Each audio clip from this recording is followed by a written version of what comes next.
कैकेयी को भवन में की कथा। राम के राजतिलक का शुभ समाचार अयोध्या के घर घर में पहुंच गया। पूरी नगरी में प्रसन्नता की लहर फैल गई। घर घर में मंगल मनाया जाने लगा। स्त्रियां मधुर स्वर में रात भर मंगलगान करती रहीं। सूर्योदय होने पर नगरवासी अपने अपने घरों को ध्वजा पताका, वंदनवार आदि से सजाने लगे। हाट बाजारों को भांति भांति के सुगंधित एवं रंग बिरंगे पुष्पों से सजाया गया। गवैये, नट, नर्तक आदि अपने आश्चर्यजनक करतब दिखाकर नगरवासियों का मनोरंजन करने लगे। स्थान स्थान में कदली स्तंभों के द्वार बनाए गए। ऐसा प्रतीत होने लगा कि अयोध्या नगरी नववधू के समान श्रृंगार कर राम के रूप में वर के आगमन की प्रतीक्षा कर रही है। किंतु राम के राजतिलक का समाचार सुनकर एवं नगर की इस अद्भुत श्रृंगार को देखकर रानी कैकेयी की प्रिय दासी मंथरा के हृदय को असहनीय आघात लगा। वह सोचने लगी कि यदि कौशल्या का पुत्र राजा बन जाएगा तो कौशल्या को राजमाता का पद प्राप्त हो जाएगा और कौशल्या की स्थिति अन्य रानियों की स्थिति से श्रेष्ठ हो जाएगी।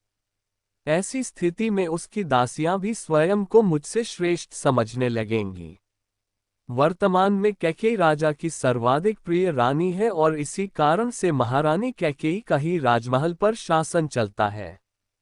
कैकेयी की दासी होने का श्रेय प्राप्त होने के कारण राजप्रासाद की अन्य दासियां मेरा सम्मान करती हैं। यदि कौशल्या राजमाता बन जाएगी तो मेरा ये स्थान मुझसे छिन जाएगा। मैं ये सब कुछ सहन नहीं कर सकती। अतः इस विषय में अवश्य ही मुझे कुछ करना चाहिए। ऐसा विचार करके मंथरा ने अपने प्रासाद में लेटी हुई कैकेयी के पास जाकर कहा, महारानी, आप सो रही हैं। ये समय क्या सोने का है? क्या आपको पता है कि कल राम का युवराज के रूप में अभिषेक होने वाला है? मंथरा के मुख से राम के राजतिलक का समाचार सुनकर कैकेयी को अत्यंत प्रसन्नता हुई। समाचार सुनाने की खुशी में कैकेयी ने मंथरा को पुरस्कार स्वरूप एक बहुमूल्य आभूषण दिया और कहा, मंथरे, तू अत्यंत प्रिय समाचार लेकर आए है। तू तो जानती ही है कि राम मुझे बहुत प्रिय है।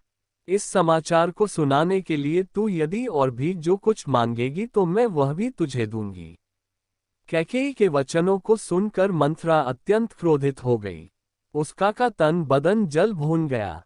पुरस्कार में दिए गए आभूषण को फेंकते हुए वो बोली, महारानी, आप बहुत नासमझ हैं। स्मरण रखिए कि सौत का बेटा शत्रु के जैसा होता है।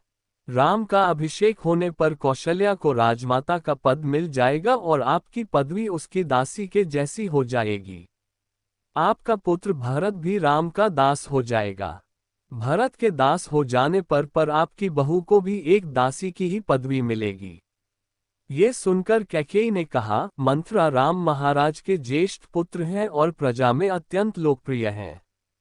अपने सद्गुणों के कारण वे सभी भाइयों से श्रेष्ठ भी हैं। राम और भरत भी एक दूसरे को भिन्न नहीं मानते क्योंकि उनके बीच अत्यधिक प्रेम है। राम अपने सभी भाइयों को अपने ही समान समझते हैं, इसलिए राम को राज्य मिलना भरत को राज्य मिलने के जैसा ही है। ये सब सुनकर मंथरा और भी दुखी हो गई। वह बोली, किंतु महारानी, आप यह नहीं समझ रही हैं कि राम के बाद राम के पुत्र को ही अयोध्या का राज सिंहासन प्राप्त होगा तथा भरत को राज परंपरा से अलग होना पड़ जाएगा। ये भी हो सकता है कि राज्य मिल जाने पर राम भरत को राज्य से निर्वासित कर दे या यमलोक ही भेज दे। अपने पुत्र के अनिष्ट की आशंका की बात सुनकर कैकेयी का हृदय विचलित हो उठा। उसने मंथरा से पूछा, ऐसी स्थिति में मुझे क्या करना चाहिए? मंथरा ने उत्तर दिया, आपको स्मरण होगा कि एक बार देवासुर संग्राम के समय महाराज दशरथ आपको साथ लेकर युद्ध में इंद्र की सहायता करने के लिए गए थे। उस युद्ध में असुरों के अस्त्र शस्त्रों से महाराज दशरथ का शरीर जर्जर हो गया था और वे मूर्छित हो गए थे। उस समय सारथी बनकर आपने उनकी रक्षा की थी। आपकी उस सेवा के बदले में उन्होंने आपको दो वरदान प्रदान किया था जिसे कि आपने आज तक नहीं मांगा है। अब आप एक वर से भरत का राज्याभिषेक और दूसरे वर से राम के लिए 14 वर्ष तक का वनवास मांगकर अपना मनोरथ सिद्ध कर लीजिए। शीघ्रातिशीघ्र आप मलिन वस्त्र धारण कर कोप भवन में चले जाइए। महाराज आपको बहुत अधिक चाहते हैं, इसलिए वे अवश्य ही आपको मनाने का प्रयत्न करेंगे और आपके द्वारा मांगने पर उन दोनों वरों को देने के लिए तैयार हो जाएंगे। किंतु स्मरण रखें कि वर मांगने के पूर्व उनसे वचन अवश्य ले लें, जिससे कि वे उन वरदानों को देने के लिए बाध्य हो जाएं। मंथरा के कथन के अनुसार कैकेयी कोप भवन में जाकर लेट गई। इसी भगवान की वीडियो देखने के लिए सब्सक्राइब करें चैनल को और बेल आइकॉन दबाएं।